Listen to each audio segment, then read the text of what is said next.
Katsuhiro Otomo es un nombre que prácticamente no necesita presentación.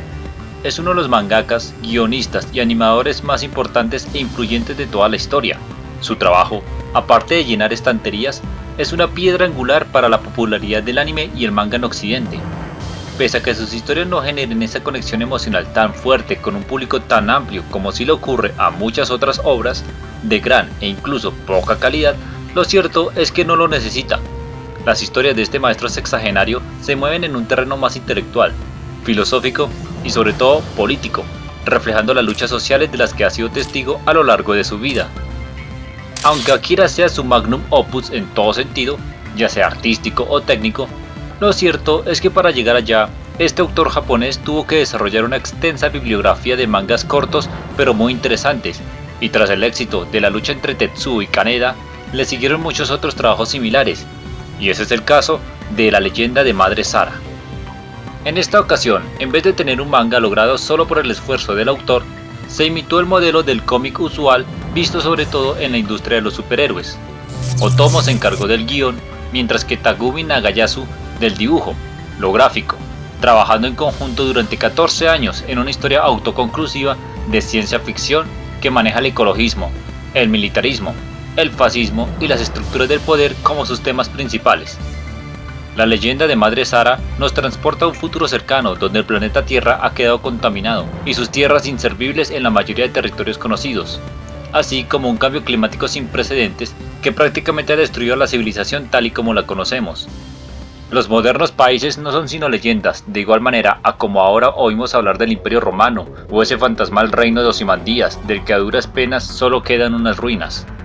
La humanidad se ha dividido en dos grupos.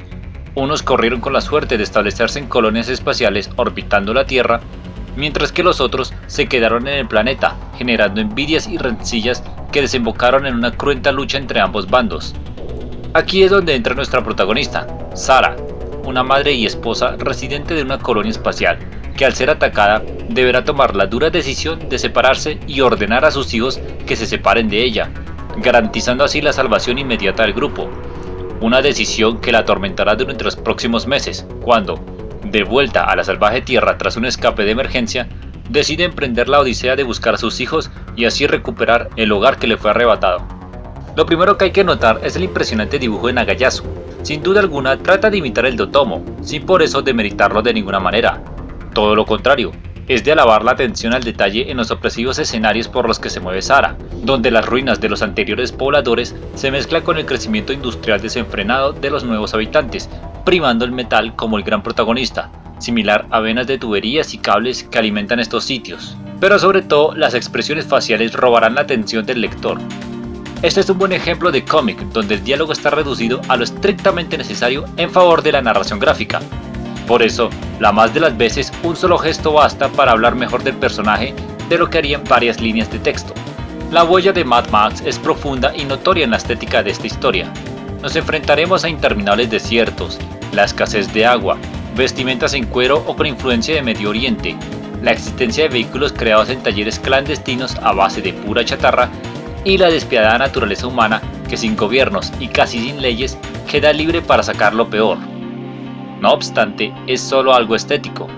Al tercer número ya estaremos familiarizados con este entorno hostil pero que respira su propio aire. Lejos de la locura fósil de Mad Max, la leyenda de Madre Sara evita la exageración, moviéndose por un crudo realismo que examina la sociedad humana a través de varios arcos autoconclusivos en distintas ciudades donde Sara busca pistas sobre el paradero de sus hijos. Es una historia con un mensaje ecologista respaldando el avance científico verde. Sin embargo, también critica el afán por el desarrollo, así como la invención tecnológica no solo ofensiva para la misma especie humana, sino para el planeta, que al final del día debe pagar los platos rotos de los conflictos humanos, con un ligero análisis al papel de la religión en este incesante desarrollo y cómo puede ser nocivo o lo contrario para la mente humana. Suena complejo y algo pomposo, pero Otomo es un muy buen escritor y el lector nunca se verá directamente expuesto a una ideología. En su lugar, Otomo convierte a quien tome la sabia decisión de leer este cómic en la misma de Sara, abriéndole las puertas a diferentes ciudades, diferentes culturas, diferentes estados con sus propias leyes, historia, sistemas de poder, necesidades y particulares personajes para que vaya sintiendo simpatía por el trágico destino que tendrán la mayoría de estos y examine por su cuenta, teniendo el material presentado, las razones que los llevaron hasta allá. Es un cómic brutal, no necesita violencia gráfica,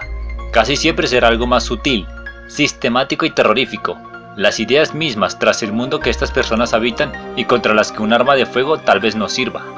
La leyenda de Madre Sara es bastante corta, en unas 3 tardes puede ser terminada, pero de seguro quien la lea le hará varios repasos,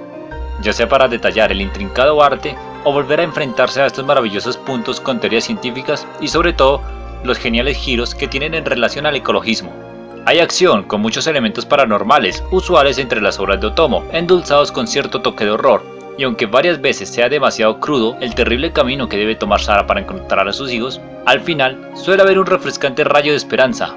porque incluso en el fin de los días, la fe en el mañana es lo que determinará si sobreviviremos o no a la extinción que idiotamente nos hemos buscado.